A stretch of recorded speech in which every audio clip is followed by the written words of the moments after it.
Nah, saya akan berbagi dengan saudara firman Tuhan pagi ini, pengajaran firman Tuhan. Saya berikan tema pagi ini, saya mau bicara tentang 3 nasihat menjadi bijak. Saya pikir, saya yakin gitu ya, kita butuh firman Allah ini menjadi nasihat buat setiap kita untuk menyongsong sekaligus menjalani memasuki tahun 2024. Kita butuh nasihat ya dari Tuhan. Kita butuh nasihat untuk kita menjadi orang yang bijaksana di depan. Tidak mengalami blunder, tidak mengalami kejatuhan yang parah sampai kita gak bisa bangkit. Makanya kita butuh yang namanya nasihat untuk menjadi bijak. Jadi bijak butuh nasihat. Kita baca dulu ayat pendahuluannya, Amsal 19. Kita baca bersama-sama Bapak Ibu Saudara di ayat yang ke-20 ya. Amsal 19 ayat 20. Sama-sama kita baca 1, 2, dan 3. Dengarkanlah nasihat dan terimalah didikan, supaya engkau menjadi bijak di masa depan. Saya rasa semua kita butuh nasihat. Untuk ke depan kita semakin jadi manusia, jadi anak Tuhan yang semakin bijaksana. Kita butuh datang yang namanya nasihat, didikan buat setiap kita. Terutama kita butuh nasihat. Saya awali dengan pembukaan begini. Saat kita menghadapi namanya pergumulan hidup, masalah yang menekan kita. Saat terutama kita menghadapi namanya kesulitan yang menghimpit kehidupan kita. Nah, kita butuh itu nasihat. Disadari atau tidak gitu ya, kita ini hidup di masa dunia, di masa zaman ini, tekanan kehidupan itu semakin berat gitu, bukan semakin ringan. Karena memang 2 Timotius pasal 3 ayat 1 katakan bahwa pada hari-hari terakhir akan datang masa yang sukar. Ayat ini jelas menubuatkan situasi masa-masa ke depan di mana kita hidup.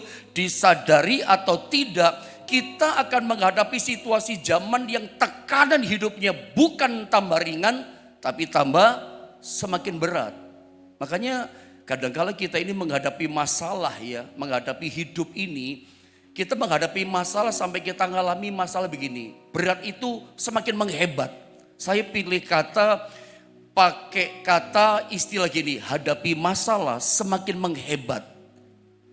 Sampai kita mengalami gini, habis akal. Saya mau tanya sama saudara, sepanjang tahun 2023 dari mulai bulan Januari, bulan 1 sampai bulan 12 Desember ini, saya mau tanya sama saudara, coba Anda terbuka jujur kepada diri kita masing-masing. Anda pernah gak menghadapi masalah sampai kita ngalami habis akal? Habis akal maksudnya bagaimana pendeta? Sampai mentok. Habis akal hadapi masalah artinya gini, kita sudah tidak tahu lagi apa yang kita mau buat. Itu habis akal namanya. Sampai kita nggak tahu lagi apa yang kita mau lakukan untuk mengalami kemenangan, untuk mengalami terobosan, untuk kita dapatkan yang namanya jalan keluar. Udah mentok, udah nggak ngerti kita mikir apa, nggak tahu jalannya lagi, nggak ngerti yang kita lakukan. Itu namanya menghadapi masalah sampai dihimpit, sampai menghebat masalah, sampai habis akal kita. Nah, dalam situasi seperti ini, disinilah kita menjadi sadar gitu, bahwa kita tidak lagi bisa mengandalkan kepandaian kita. Disinilah oleh masalah yang menghimpit kita, kita disadarkan kita tidak bisa lagi mengandalkan hikmat, akal, budi, kebijaksanaan kita. Disinilah kita sadar kita butuh pertolongan Tuhan. Kita butuh yang namanya nasihat dari Tuhan. Nah, sebelum saya bagikan sama saudara puncaknya yang ketiga dalam nasihat yang datangnya dari Tuhan, saya mau bagikan begini sama saudara. Sesungguhnya ada 3 jenis nasihat yang kita butuhkan supaya kita jadi orang yang bijaksana ke depan. Mau jadi bijak, butuh nasihat. Ada 3 jenis nasihat supaya kita bijaksana jadi orang Kristen. Nomor 1, saya bagi sama saudara, nasihat dari sesama kita. Sesama ini bisa anak kita loh. Sesama ini bisa pasangan hidup kita. Jangan main-main. Ketika suami kasih nasihat sama istri, Itu perhatikan loh, tahun depan 2024, saya pikir ini bukan sekedar pesan yang angin lalu saja buat kita. Ini pesan buat tahun depan dari Tuhan, buat setiap kita. Perhatikan nasihat yang pertama, nasihat dari sesama. Mungkin Anda kerja para suami, tiba-tiba istrimu kasih nasihat, dengerin serius. Jangan-jangan ini pesan penting buat Anda secara pribadi. Supaya Anda jadi orang bijaksana di tahun depan 2024. Sehingga Anda tidak perlu ngalami blunder. Anda tidak perlu bisnismu, ekonomimu, keuanganmu, pekerjaanmu jatuh, terjungkal, terjerembab gara-gara blunder Anda. Tidak mau dengar nasihat istri, tidak mau dengar nasihat mungkin sahabat kita atau kakak-kakak rohani kita, orang-orang beriman yang rohaninya bagus yang perlu kita dengarkan nasihatnya. Dengarkan yang pertama supaya kita bijak, nasihat dari sesama kita, termasuk keluarga kita. Ada ayat dasar ayatnya pendeta, ada sumber ayatnya. Nih ayatnya, Ibrani pasal 10 di ayat 25. Mari perhatikanlah ayat ini. Saya bacakan ayat ini buat setiap kita. Ingat-ingatan nasihat buat kita tahun depan. Perhatikan. Janganlah kita menjauhkan diri dari pertemuan-pertemuan ibadah kita seperti dibiasakan oleh beberapa orang. Perhatikan kalimat ini. Tetapi apa? Marilah kita saling menasehati. Garis bawahi stressing kata saling menasehati. Saya berhenti dulu. Saling menasehati berarti bukan satu arah dong, tapi dua arah. Saling menasehati berarti ada dua orang saling menasehati, bukan satu arah tapi ini dua arah. Memberi nasihat, menerima nasihat. Antara memberi dan menerima nasihat itu namanya saling menasehati. Nah saya ulang, tetapi marilah kita dikatakan saling menasehati dan semakin giat melakukannya. Kapan? Menjelang hari Tuhan yang mendekat. Justru Alkitab ajar sama kita, firman Tuhan perintahkan sama kita, orang-orang yang percaya kepada firman Allah ini, perintahnya apa? Justru kalau kita tahu kedatangan Tuhan yang semakin dekat, ada satu perintah yang kita harus semakin giat, semakin rajin melakukannya. Perintahnya apa? Biarlah kita semakin giat saling menasehati. Coba bilang sama-sama saya, saling menasehati. Bukan satu arah, tapi dua arah saling menasehati. Saya mau tanya sama saudara, kalau kita bicara yang namanya saling menasehati berarti ada yang memberi nasihat, ada yang menerima nasihat. Menurut Anda lebih enak mana atau lebih tepat lebih mudah mana memberi nasihat atau menerima nasihat? Kalau saya berpendapat gampang-gampangan gitu ya, bodok-bodokan gitu ya. Mudah mana antara memberi nasihat sama menerima nasihat? Tentu saja lebih mudah memberi nasihat, tinggal ngomong. Menerima nasihat itu udah gampang. Seringkali Anda pernah gak ngalami yang namanya trauma? Alkitab ajar kita giat melakukan saling menasehati sebelum dia datang. Semakin dekat dia datang, giat berarti semakin sering saling menasehati. Ini ajaran Tuhan buat orang Kristen. Kalau kita lihat seseorang lemah, kita nasihati dia. Mau memberi nasihat itu modalnya adalah kepedulian. Memberi nasihat modalnya adalah penuh perhatian. Kita tidak ingin dia jatuh. Kita tidak ingin dia terhilang imannya. Makanya kita peduli kepada orang itu. Kita perhatian penuh kasih kepada orang itu. Memberi nasihat modalnya kepedulian. Tetapi menerima nasihat modalnya apa? Modalnya ketulusan hati. Modalnya itu apa ya? Kesungguhan dan ketekunan, ketulusan hati. Mau nerima enggak? Karena tidak sedikit di antara kita, enggak Pak, saya enggak mau beri nasihat lagi. Kenapa? Mungkin Anda pernah mengalami trauma. Banyak di antara kita, bukan sedikit ya. Banyak di antara kita orang Kristen ini trauma memberi nasihat. Kenapa? Gara-gara kita kasih nasihat sama seseorang, kita dijadikan musuh sama dia. Pernah tidak Anda mengalami seperti itu? Kita nasihati seseorang, orang itu ternyata gak suka sama kita. Tidak suka sama nasihat kita, tersinggung marah sama nasihat kita. Justru kita dijadikan musuh sama dia. Kita malah dibenci sama dia gara-gara kita peduli sebetulnya. Kita perhatian sama dia. Kita datang untuk dia kasih nasihat. Di tengah-tengah dia punya masalah, kita hadir peduli kasih nasihat. Tambah dimusuhin kita ternyata. Tidak gampang loh memberi nasihat. Trauma lah di antara kita. Berhenti kita kasih nasihat. Padahal kita katakan tidak boleh berhenti. Harus giat saling menasehati. Tapi trauma. Makanya tidak sedikit seringkali kita dengar ada omongan orang. Tidak tahu dari mana sumbernya. Orang berkata gini, makanya Pak Pendeta, kalau nasihat lihat tempat, lihat waktu. Tempat yang tepat, waktu yang tepat. Orang berkata gini, coba kalau saya dikasih nasihat, timingnya tepat gitu katanya. Waktu yang tepat, saya pasti gak tersinggung. Coba kalau pendeta datang sama saya waktu itu, nasihatnya timingnya tepat, waktu yang tepat, saya gak akan marah. Sorry ya saya katakan saudara ya. Memangnya adakah yang namanya waktu yang tepat untuk seseorang kita bisa memberi nasihat orang lain? Loh, saya tanya nih sama saudara, menurut Anda memangnya adakah yang namanya timing yang tepat, waktu yang tepat untuk kita bisa kasih nasihat sama seseorang? Adakah? Menurut saya, sorry saya katakan, tidak ada yang namanya waktu yang tepat untuk kita bisa kasih nasihat sama seseorang. Timingnya tepat itu tidak ada. Yang membuat orang gak bisa terima nasihat itu cuma satu, kesombongan. Kesombongannya terusik sama nasihat kita. Egonya dia terganggu sama nasihat kita. Gak gampang ya ternyata memberi nasihat. Dan ternyata gak gampang juga kita namanya menerima nasihat.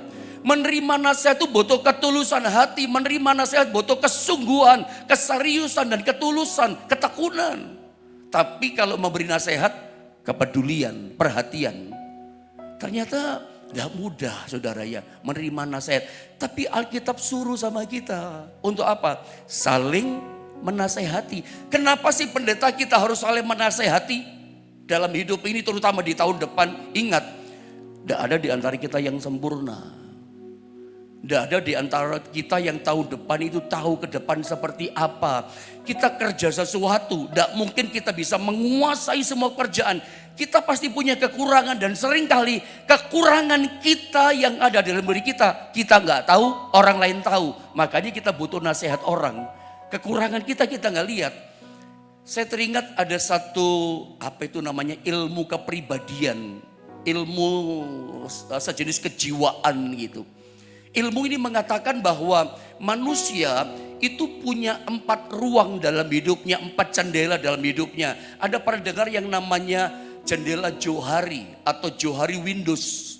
Manusia itu punya 4 jendela di hatinya, di hidupnya. Yang pertama namanya daerah terbuka. Daerah terbuka itu saya tahu, orang lain juga tahu, nggak ada yang tersembunyi. Semuanya pokoknya tahu, terbuka. Ada daerah yang kedua namanya daerah tersembunyi. Daerah tersembunyi gini, orang lain nggak tahu sama sekali, tapi saya tahu, semuanya saya tahu. Jadi ada hal-hal yang bersifat privat, privacy, itu kita simpan sendiri. Kita tutup rapat-rapat rahasia kita. Orang lain gak boleh tahu. Dan memang orang gak tahu. Cuman kita yang tahu rahasia diri kita. Itu namanya daerah tersembunyi. Ada yang kita sembunyikan dalam diri kita. Satu orang pun sampai orang tua kita, pasangan kita gak tahu. Kadang ada orang seperti itu. Nah, ilmu jendela Johari mengatakan jendela daerah yang kedua itu namanya daerah tersembunyi. Ada daerah yang ketiga namanya daerah misteri. Orang lain tidak tahu, ternyata kita juga tidak tahu. Di dunia ini ada yang namanya misteri, misterius. Jodoh tidak tahu, besok terjadi apa kita tidak tahu. Itu misteri kan. Nah, yang saya coba bagi sama saudara, daerah yang keempat namanya daerah buta. Jendela buta, daerah buta. Daerah buta itu begini. Orang lain tahu, kitanya nggak tahu. Orang lain bisa tahu, lihat jelas, kita nggak tahu. Makanya gini saudara, buktinya begini. Tidak ada seorang pun kita yang tahu punggung belakang kita. Kecuali kita berkaca, ketahuan punggung belakang kita, bagian tubuh belakang kita nggak bisa lihat. Siapa yang bisa lihat? Orang lain yang bisa lihat. Makanya kita butuh pribadi lain. Kita butuh sesama kita untuk apa? Bisa tahu kekurangan kita dan beritahu kekurangan kita. Gak ada yang sempurna. Makanya siapapun kita di antara kita termasuk saya dan kita semua. Kita butuh nasihat dari sesama. Perhatikan pesan ini. Ini pesan penting buat kita. Karena ada ayatnya. Kita perlu dengarkan nasihat sesama. Untuk apa? Supaya jadi orang bijaksana di depan. Kerja bijaksana. Bertingkah hidup, bersosialisasi hidup ke depan. Jadi orang bijak. Jangan ngulangi kesalahan yang sama. Yang tahu kekurangan kita itu siapa? Orang sekitar kita. Nah, kebiasaannya orang. Lihat apa kata Salomo dalam Amsal 21. Ayat yang kedua, orang biasanya kayak ini saudara ya. Setiap jalan orang adalah lurus menurut pandangannya sendiri. Tetapi Tuhanlah yang menguji hati. Orang itu seperti kata Salomo. Setiap jalan orang adalah lurus menurut pandangannya sendiri. Orang selalu merasa gini, saya yang benar. Yang lurus itu saya, lu salah. Lu jalannya salah. Seringkali kita itu kok jadi orang yang ego banget ya. Tahun depan 2024 Anda gak boleh ego loh. Jangan Anda merasa jadi orang yang paling benar. Sehingga Anda gak butuh nasihat sesama, gak butuh nasihat orang lain. Aku gak butuh nasihat, kamu istri gak ngerti apa-apa. Jangan. Bolehkah saya berkata sekali lagi kepada saudara. Ini pesan Tuhan buat Anda dan saya di tahun 2024. Anda dan saya, kita butuh nasihat sesama. Siapapun dia, dengerin. Ini pesan penting. Jangan kita seperti Salomo katakan, selalu orang merasa yang lurus jalannya adalah dia. Oh saya yang benar. Bisa jadi saya suka bilang, ada mungkin benar pendapatnya. Tapi bukan berarti pendapat orang, nasihat orang, masukan orang itu salah loh. Jangan-jangan begini, Anda benar tetapi masukan orang itu benar. Menyempurnakan pandangan saudara, melengkapi pandangan saudara.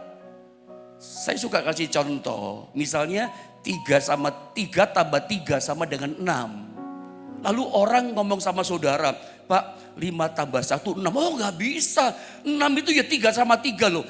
5 sama 1 juga sama dengan 6. Bahkan 7 kurang 1 juga sama dengan 6 loh saudara ya. Bahkan 4 tambah 2 juga 6. Kita gak bisa berkata, oh udah bisa dong. 6 itu pokoknya 3 sama 3. Anda mungkin benar, tapi bukan berarti orang salah loh. Makanya kalau ada orang datang dengan niat baik, peduli sama kita, hargai dia. Hargailah nasihat orang lain. Suami, hargai nasihat istrimu tahun depan ya. Supaya ada jadi orang bijak, supaya bisnismu, pekerjaanmu, pelayananmu sukses, maju di depan, diberkati Tuhan. Karena dasar sumber ayatnya ada. Ibrani tadi katakan kita disuruh giat saling menasehati. Jadi terutama dalam keluarga lingkup di dalam suami istri, jadilah orang saling menasehati. Jangan diem-dieman. Kalau udah tahu salah ya dibenerin. Jangan dibiarkan itu jadi masalah yang besar. Hancur semuanya kita dengan cepat. Yang kedua, supaya kita bijak itu ada nasihat. Yang kedua adalah nasihat dari diri sendiri. Nah ini penting juga yang kedua. Menurut saya nasihat dari diri sendiri ini masih jarang dilakukan oleh orang percaya. Kalau saya melihat ya itu kenyataannya. Di antara kita orang Kristen jarang mempraktekkan ini, masih kurang melakukan ini. Menasehati diri sendiri. Yang pertama supaya kita bijak kita dengar nasihat dari orang lain, nasihat sesama. Tapi yang kedua tidak kalah pentingnya. Kita tidak tunggu orang datang kasih nasihat kita baru kita kuat. Tapi kita bahkan menurut saya gini, ada hal yang paling penting yang kita butuhkan dalam hidup kita. Nasihat diri sendiri. Ada saatnya orang tidak datang sama kita. Kadang-kadang ada orang Jawa punya bahasa nelongso gitu ya. Punya yang namanya spirit self pity. You know self pity? Self pity itu apa ya? Spirit sayang diri. Ketika dia punya masalah, ketika dia punya kesulitan, dia merasa gini, kok pendeta gak datang sih? Kok saudara seiman kelompok sel orang-orang gereja kok tidak ada yang datang mengunjungi mendoakan saya? Kok tidak ada yang kasih support? Kok tidak ada yang kasih kekuatan? Self pity sayang diri.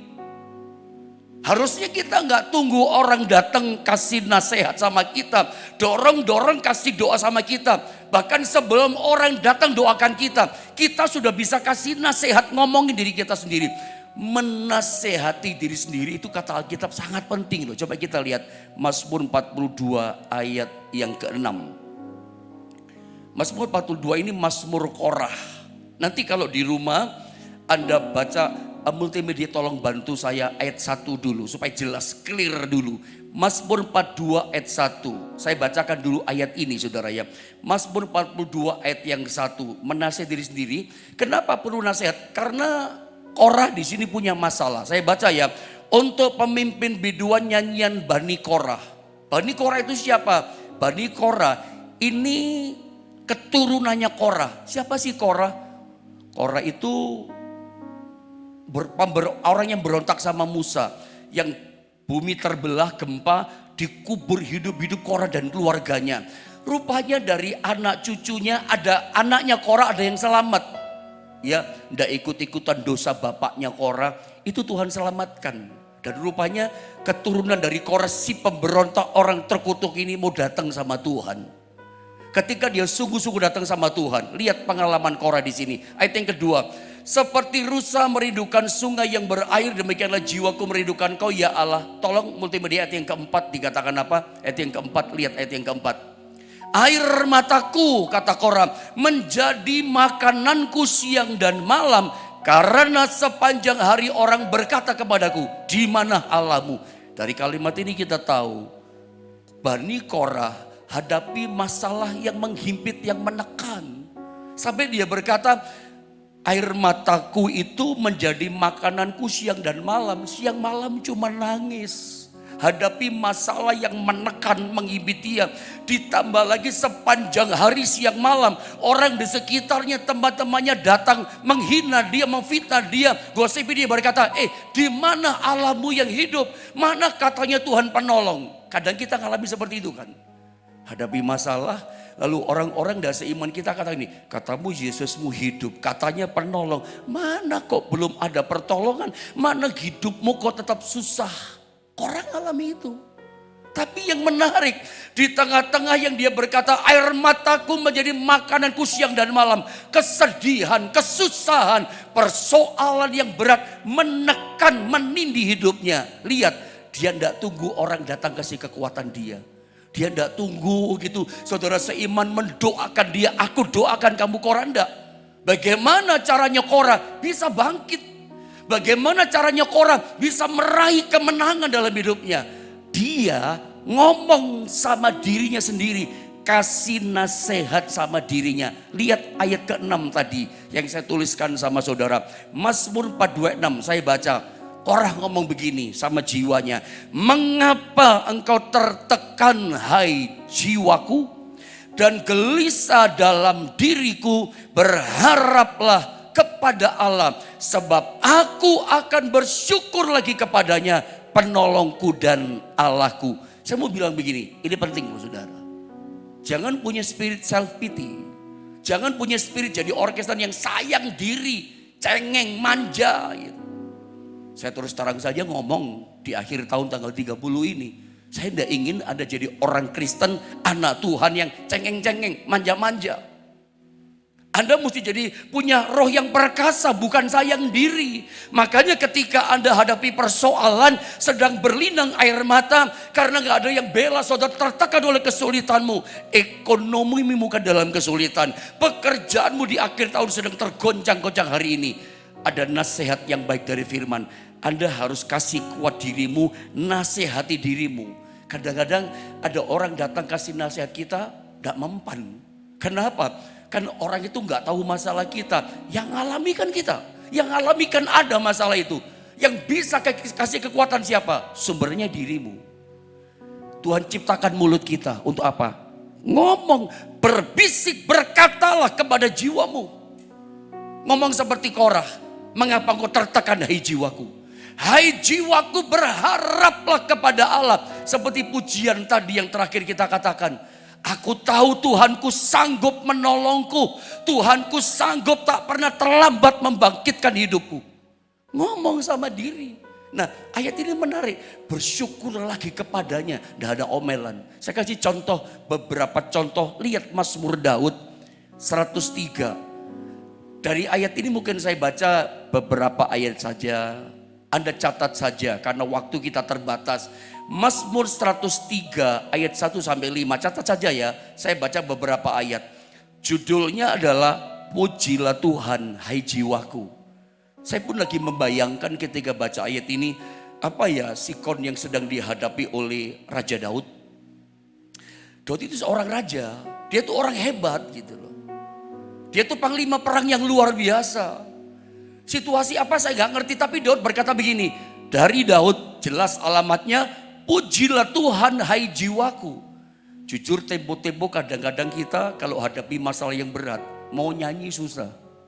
Mau memuji Tuhan, nggak ada gairah, nggak ada semangat. Makanya saya rindu setiap kali doa pagi meskipun online, meskipun kita nggak lihat wajah dengan wajah, mata dengan mata, saya rindu dan saya berkata sama saudara sebagai pesan gembalamu kepadamu, bagian memuji Tuhan, memujilah dengan sungguh-sungguh, nyanyilah dengan sungguh-sungguh, dengan gairah. Kadang-kadang kita ini kalau punya masalah, nggak ada semangat nyanyi. Saya nggak ngerti situasi Daud. Kenapa dia ngomong sama dirinya? Jelas Mazmur 103 ayat 1. Daud ini ngomong sama jiwanya. Dari Daud, pujilah Tuhan hai jiwaku. Mungkin hari itu Daud gak ada semangat sebetulnya. Lagi males gitu loh memuji Tuhan. Tapi dia bisa nasihati jiwanya. Pujilah Tuhan hai jiwaku. Dia bisa ngomong. Pakai mulut yang diciptakan Tuhan. Ngomong sama jiwamu. Terdengar di telingamu. Saat engkau mulai malas memuji Tuhan, nasihati dengan mulut kita. Tuhan ciptakan mulut ini, suara ini untuk nasihat. Kadang kita malas. Ataukah Daud hari itu sedang memimpin pujian? Mungkin. Kadang-kadang seorang worship leader, pemimpin pujian, ketika memimpin jemaat, kan kasih kata-kata kan.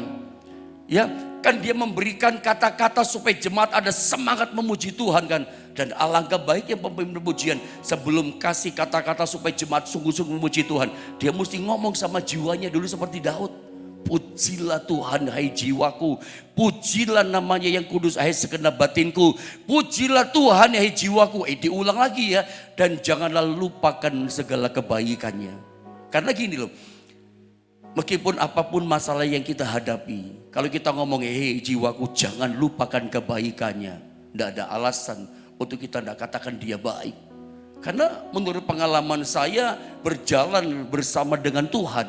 Dari mulai bulan Januari sampai akhir tahun 30 ini. Kadang ada masalah tapi saya melihat di balik masalah. Saya tetap melihat Tuhan baik. Kesulitan hidup yang menekan tetap saya melihat. Tetap saya lihat ada kebaikan Tuhan. Selalu ada kebaikan. Makanya jangan ngomel dulu. Mulut ini loh ngomong sama jiwa. Pesan saya tahun depan belajar ngomong. Ada satu pesan penting. Tuhan pada ngomong sama Yosua.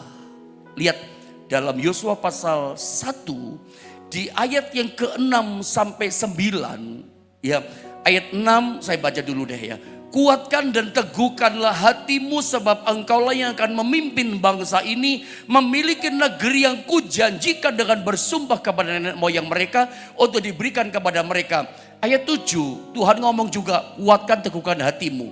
Next ayat 8 saya lewatin. Nanti kalau ada baca di ayat 9. Bukankah telah kuperintahkan kepadamu kuatkan dan teguhkanlah hatimu dan seterusnya. Lihat kesimpulan saya di gambar ini. 3 kali Tuhan berkata pada Yosua, kuatkan dan teguhkanlah hatimu. Kenapa? Tuhan ingin berkata, Yosua, tidak gampang loh kamu memimpin Israel. Karena kita tahu saat itu Yosua menjadi pemimpin yang baru, menggantikan pemimpin yang lama. Siapa pemimpin lama? Musa. Tidak gampang. Karena biasanya pemimpin yang baru di-compare sama pemimpin yang sebelumnya. Dan kita tahu pemimpin sebelumnya itu seorang Musa yang pakai bahasa hari-hari saya. Seorang Musa itu seorang yang sakti mandraguna. Punya tongkat sakti diangkat langit gelap gulita di tanah Mesir. Dipukulkan di air jadi darah. Pukul di debu jadi nyamuk. Disentuhkan di gunung batu memancar air coba. Ketika dipukulkan di Laut Tebero terbelah jadi dua. Israel berjalan di tanah kering. Ini Musa ini sakti mandraguna punya tongkat sakti gitu. Terbukti kepemimpinan seorang Musa, pemimpin sebelumnya, disertai dengan urapan alam, disertai dengan tanda-tanda heran, tanda-tanda ajaib. Itu Musa. Yosua tidak gampang. Yosua sedang menghadapi masalah seperti kita di akhir tahun tanggal 30 seperti ini. Saya pikir Yosua sama kita, Betty, tahu Betty, beda-beda tipis, mau melangkah, aduh bagaimana ini ya. Aduh ke depan seperti apa ya, hadapi masalah begini, Betty lah beda tipis. Makanya Tuhan penting berkeperluan ngomong sama pemimpin yang baru, yang namanya Yosua. Saya berdoa Tuhan boleh pimpin kita masuk tahun baru 2024 dengan kekuatan ini. Kuatkan dan teguhkanlah hatimu. Kuatkan dan teguhkanlah hatimu. Jadi dari kalimat ini Tuhan katakan yang harus menguatkan itu ya.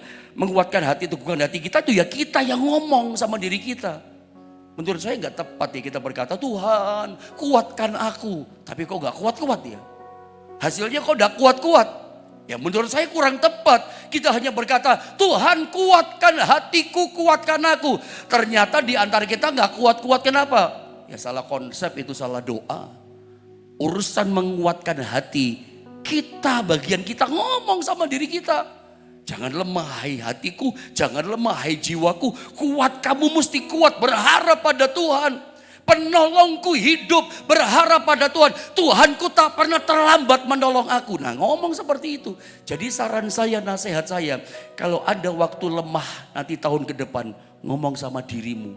Katakan janji Tuhan, katakan perkataan Tuhan dengan mulutmu yang diciptakan Tuhan. Bisikkan pada hatimu, ngomong sama jiwamu, kamu mesti kuat, kamu tidak boleh manja, kamu mesti kuat, hatiku mesti teguh kamu. Dan saya percaya kita butuh nasihat sesama, tapi kita butuh nasihat diri sendiri. Dan ini yang paling penting, Anda akan jadi kuat, ini yang paling penting. Nah saya masuk 5 menit lagi dengan nasihat yang ketiga. Yang ketiga, kita butuh nasihat dari dalam. Apa maksudnya nasihat dari dalam? Nasihat Tuhan yang ada tinggal dalam hidup kita. Mazmur 16 ayat 7 contohnya. Ini Mazmur Daud, saya baca ayatnya. Aku memuji Tuhan yang telah memberi nasihat kepadaku. Kata Daud, ya pada waktu malam hati nuraniku mengajari aku. Dari dalam hati nurani Tuhan mengajari Daud. Menasehati Daud. Kenapa Tuhan menasehati? Lihat ayat 1 dulu. Tolong multimedia bantu saya. Mazmur 16 ayat 1. Ini Mazmur Daud. Daud ngalami apa? Sehingga dia butuh nasihat dari Tuhan, nasihat dari dalam. Lihat ayat 1 saya baca ya. Miktam dari Daud. Jagalah aku ya Allah, sebab padamu aku berlindung.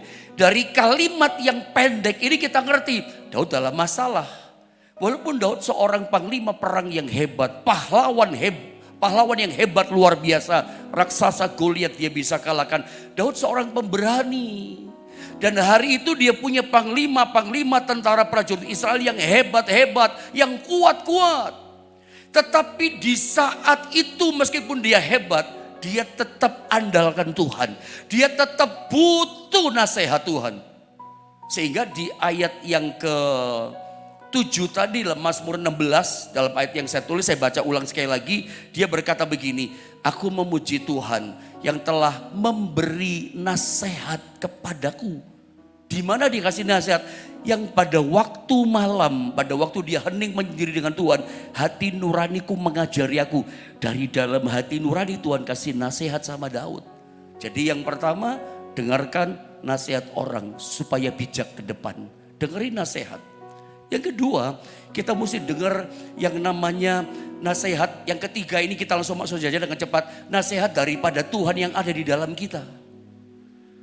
Nasihat pada diri kita itu penting, tapi ini lebih penting lagi dari dalam. Karena kalau Tuhan kasih nasihat dari dalam, tidak mungkin salah Tuhan kasih nasihat. Itu penting buat kita. Saudara, Pada masa media sosial yang begitu maju kencang hari-hari ini, kita itu diserbu, dibombardir dengan banyak macam-macam nasihat. Hati-hati dengan nasihat banyak orang. Hati-hati dengan nasihat banyak media sosial. Belum tentu benar loh saudara ya. Sekarang banjir nasihat. Saya pernah kasih contoh sama saudara ya. Contoh misalnya seseorang, ini ilustrasi yang Anda sering dengar. Seorang bapak sama anak laki-lakinya pergi ke pasar hewan beli keledai. Setelah beli keledai, si bapak ngomong sama anaknya, "Nak, lu yang naik keledai." Bapaknya tuntun. Sampai masuk kampung pertama, orang kampung katakan begini, "Anak durhaka, bapaknya suruh jalan, dia enak naik keledai." Si bapak katakan, "Iya bener nak, ya sudah kamu turun, bapak yang naik." Anaknya nuntun keledai, bapaknya naik. Masuk kampung kedua, orang berkata apa? "Bapak enggak tahu diri, enggak kasihan sama anak. Anak suruh jalan, dia naik." Akhirnya bapak katakan, bener nak. Masa bapak gini, akhirnya naik dua-dua. Anak sama bapak naik keledai. Nasihat datang, cibiran orang datang dari kampung ketiga. Ini dasar bapak sama anak gak punya peribinatangan gitu. Ini cuma contoh saudara. Bingung kan nasihatnya macam-macam. Dalam cerita itu yang sering kita dengar, akhirnya bapak sama anak gini, ya sudah kita turun deh. Lalu dipikul itu keledainya. Orang katakan dasar bapak sama anak bodoh dan seterusnya. Kok salah terus sih dengar? Itulah nasihat dari luar yang begitu banyak. Yang betul saudara yang dengarkan nasihat Tuhan dari dalam. Saya kasih contoh ayat terakhir buat kita. Lihat Mazmur 32 ayat 8. Saya baca dengan cepat. Aku hendak mengajar, ini kerinduan Tuhan loh. Kenapa saya katakan kita butuh nasihat Tuhan dari dalam kita. Tuhan itu hidup loh. Roh Kudus hidup dalam diri kita. Dia tuntun kita. Dia kasih nasihat sampai kita dari dalam. Memang tidak gampang. Kita datang sama seseorang minta nasihat. Orang itu bisa kasih nasihat kita. Cepat dapat petunjuk. Minta nasihat Tuhan itu kan tidak gampang. Tapi saya baca dengan cepat. Aku hendak mengajar kerinduan Tuhan. Dan menunjukkan kepadamu jalan yang harus kau tempuh. Apa kata Tuhan? Aku hendak memberi nasihat kerinduan Tuhan. Mataku kata Tuhan tertuju padamu. Tahun depan saya mau katakan Anda jadi biji matanya Tuhan. Tuhan mau kasih nasihat sama saudara. Memang kalau kita datang sama manusia langsung datang kasih nasihat. Orang itu langsung kasih arahan. Kalau kita datang minta nasihat Tuhan dalam diri kita. Itu ada jeda waktu. Seringkali Tuhan tunggu kita gitu. Kita mesti sabar. Sampai Tuhan lihat, lu serius enggak bergantung kepadaku? Saya percaya Tuhan kita hidup. Dia sanggup menuntun kita. Mungkin lewat firman-Nya dia nasihati kita. Saya akhir saja berkata sama saudara. Biarlah tahun depan 3 nasihat ini akan jadikan Anda jadi orang bijak. Nasihat sesama, nasihat diri sendiri lewat mulut kita. Dan dengarkan nasihat Tuhan. Dalam diri kita dia bicara. Bahkan lewat firman-Nya dia bicara. Biarlah kita mengalami pertolongan Tuhan yang ajaib. Selamat menyongsong tahun baru 2024. Tuhan berkati setiap kita. Mari kita sama-sama berdoa saudara ya.